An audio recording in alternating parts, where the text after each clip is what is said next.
Hey everyone, Suzi here, and today we're playing Void Hunters.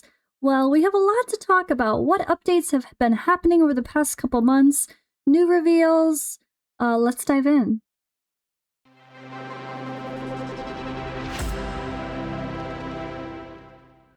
So I just actually showed in that little beginning intro this part here that was posted a month ago. You can see here, I guess let me read this before I dive into the other stuff. So first of all, we know taking down the servers and your daily hunts. We also know getting back to the full swing of future development. The first design of the updated version of Hunting Grounds is already done, so this means we're on track to getting it in your hands during the playtest in the fall. The backend team is already working on preparing the servers for launch traffic. This is a really a month-long operation.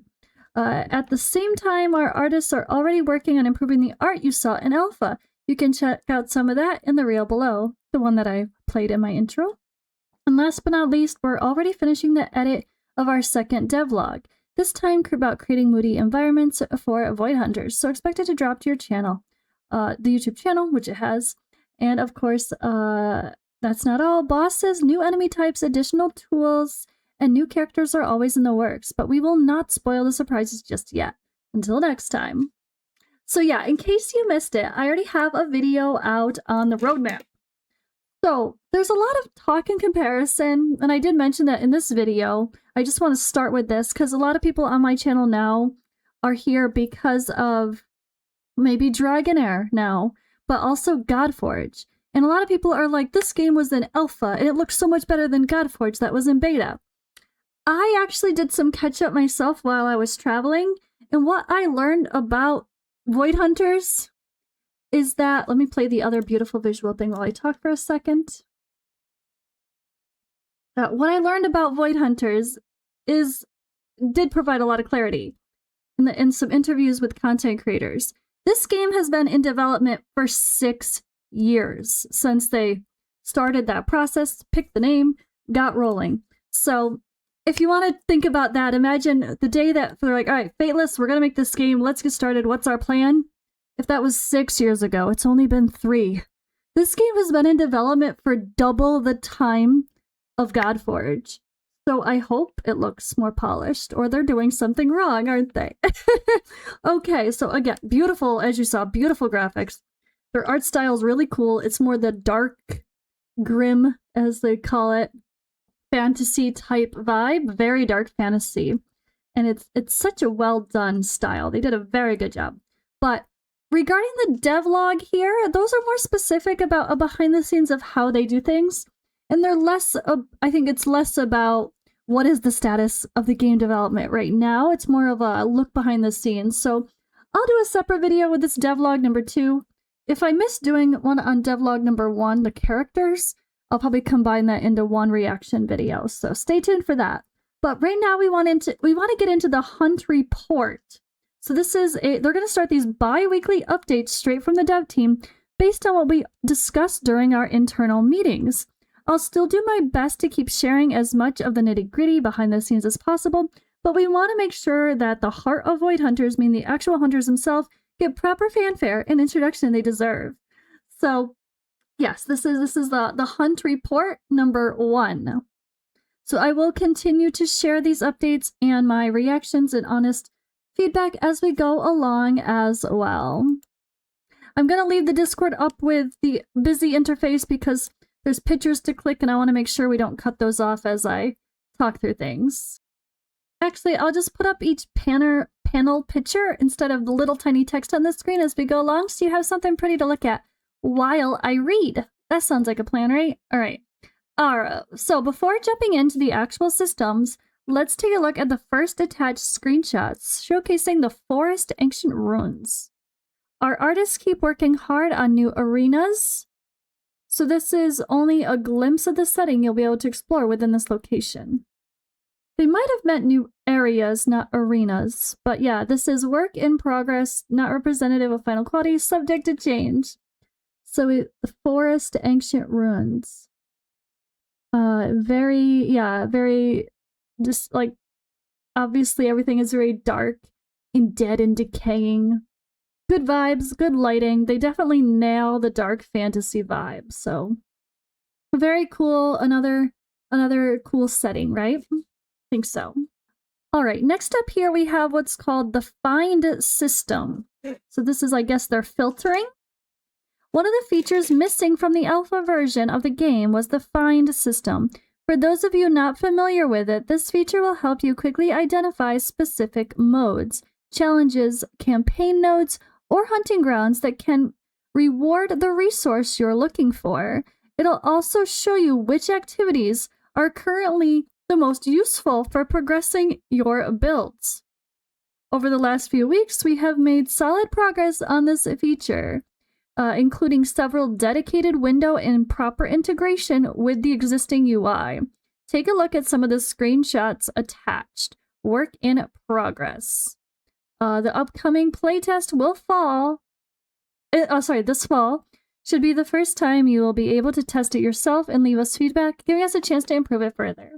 So I think this is just one screenshot, to be fair.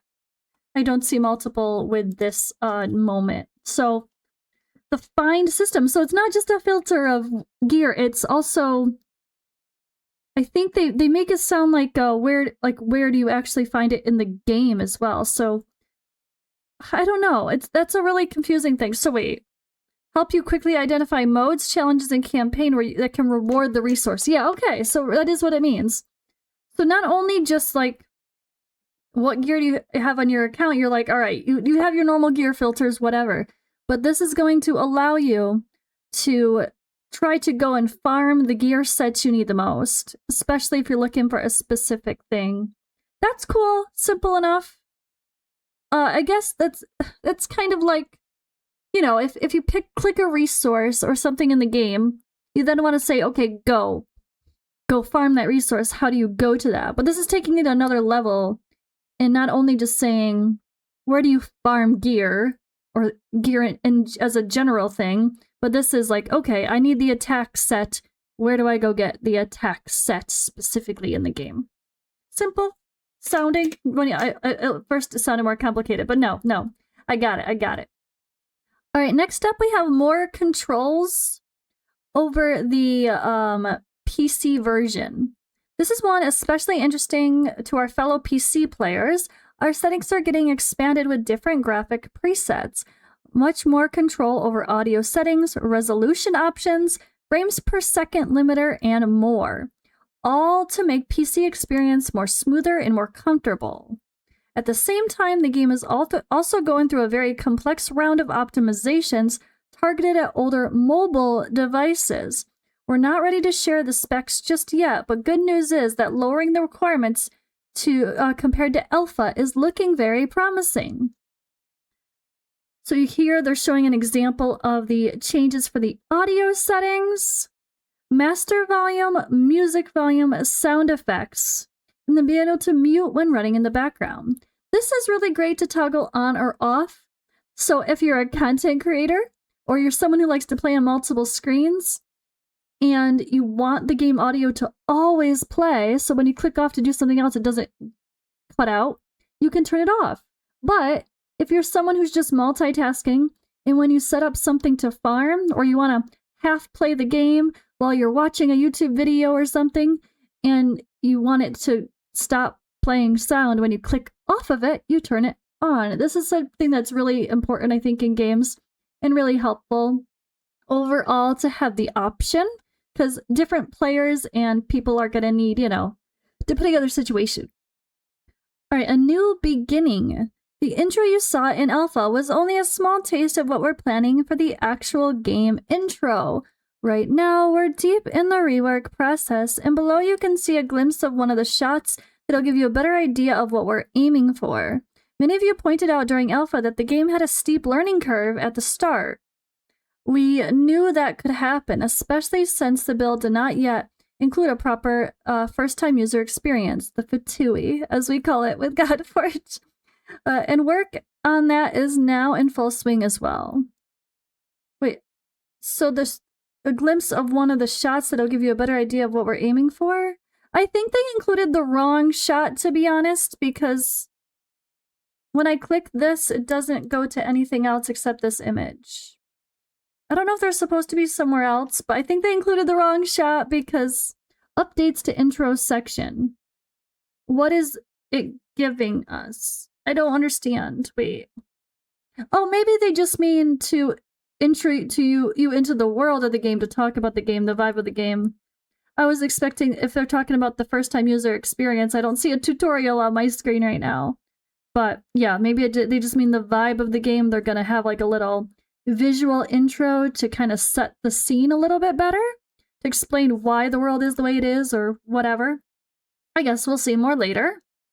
Sorry for the awkward white bars. I realized when you open this in like a browser, it shows the white where there should be like transparency instead of black. Like Discord shows it black, but for some reason the browser shows it white, but it's fine. We're getting the ideas, so you can see it. That's all that matters. All right, so let's read about the rewards explained. Last but not least, we, as the marketing team, have been working hard to settle the plans connected to the roadmap we shared in mid-June. We have just finished the important internal milestone that gives us confidence we're on a good path toward delivering the playtest. You can expect more details about what to come next in September. We've also received feedback that some of you are not entirely clear how to claim rewards, all the rewards possible. So let us clear that up a bit. If you signed up for the alpha, meaning you joined the Discord and have the alpha tester role, you are safe to receive all the rewards connected to it. Just keep in mind that if you leave Discord or lose access to your current Discord account, you may not be able to confirm your data, which could affect your eligibility for the rewards. Because this game was signing in with Discord. And whether you play the alpha or not, there's also an additional set of pre-registration rewards on the website. On top of that, by playing beta, you'll unlock yet another set of rewards. And they will all stack together. So when they said alpha rewards, whatever, that was it. But you can see, let's click the website, pre-launch. Do they show? I guess they don't show the rewards. It clicks you to the bottom. Oh yeah, it just shows these same things. The pre-registration rewards. So I don't remember the details of exactly what was... I thought it was only this, honestly. But I guess there were separate alpha rewards and there'll be separate beta rewards too. But all of that's intended for your real account, right? It's not intended to claim them with every time you play you don't get them. I don't think most games do that normally. It's like, it doesn't make sense because it's not like you're really going to keep them. I love their icons though. Very fun stuff here on the website. You can take a look if you've missed their main articles and stuff there too, plus the content creator program. While we're looking at this website super quick, I just want to mention the content creator program thing is kind of confusing. I'm in it, but I'm not that active right now because there's obviously not a game out, so I'm not posting that much, but which is totally fair and expected. But I do want to say I hope that they change this. This is a mess. Like, this is confusing. It's not realistic at all for this genre. I know the team watches this video, so I hope this constructive criticism and brutal honesty is helpful. I'm not trying to be rude at all. But nobody gets 300 concurrent views per stream. Average concurrent views for a streamer. The average concurrent views in a stream. No one's getting 300 in this genre. No one. I don't care if you're Hell Hades. Okay, Hell Hades would be like... And Ash, if he streamed Raid only, would get this. Like, nobody gets this. Like, this is not a thing, even in popular games that are out. If I stream Watcher of Realms, like on Twitch, I'm not getting 50 concurrent views for the main game I play. And that's just, no. Okay, maybe. If things are going well and I actually stream regularly, that can happen on YouTube. YouTube does a little bit better. If you're already a well-established YouTube channel, which, number one, most people are not going to be because this is a brand new game. You're probably making a brand new channel. But yeah, overall, this part, the streaming side, this is not realistic. You're lucky if you get 10 concurrent viewers when you pop onto Twitch, especially for a game that was only in beta or alpha or whatever.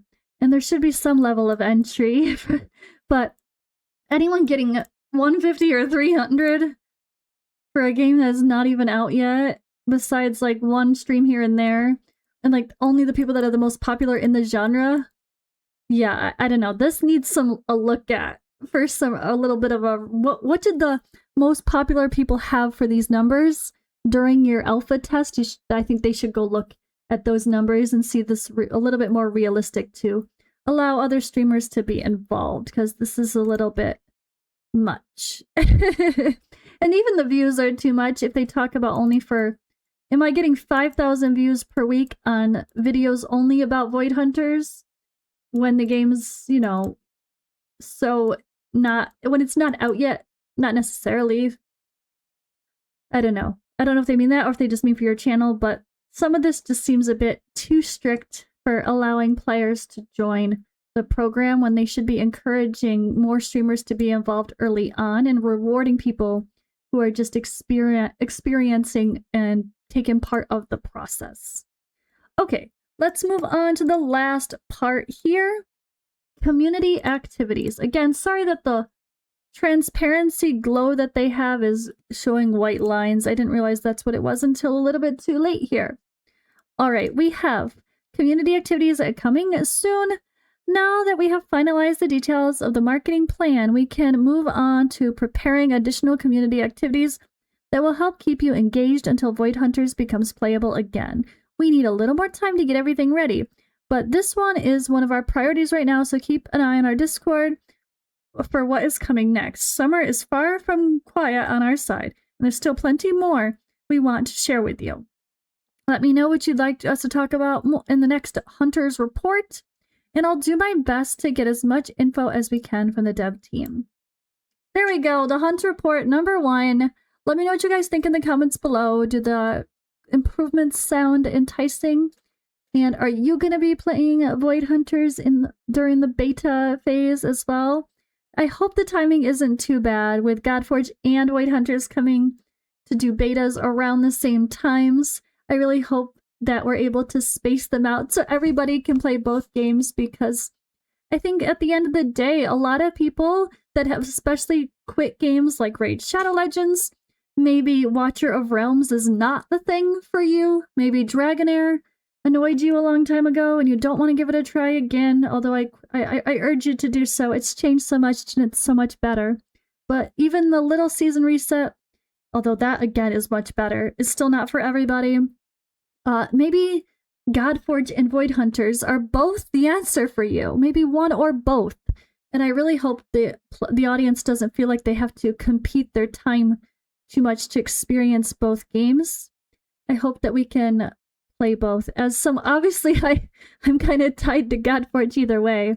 And to be honest, I don't know if Void Hunters is suited for me yet. I don't know if I'll continue playing once it's out, but I'm definitely going to keep checking it out and giving it a shot, because I think they did an amazing job. And the team seems really wonderful and really cool.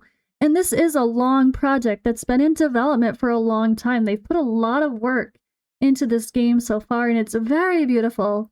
So best of luck to them either way. And yeah, thank you guys for watching. I hope you'll pay attention for my other future check-ins. We'll check out the devlogs together maybe in an upcoming video soon. Or maybe when they release the third one, I'll post all 3. And I'll see you in that next video.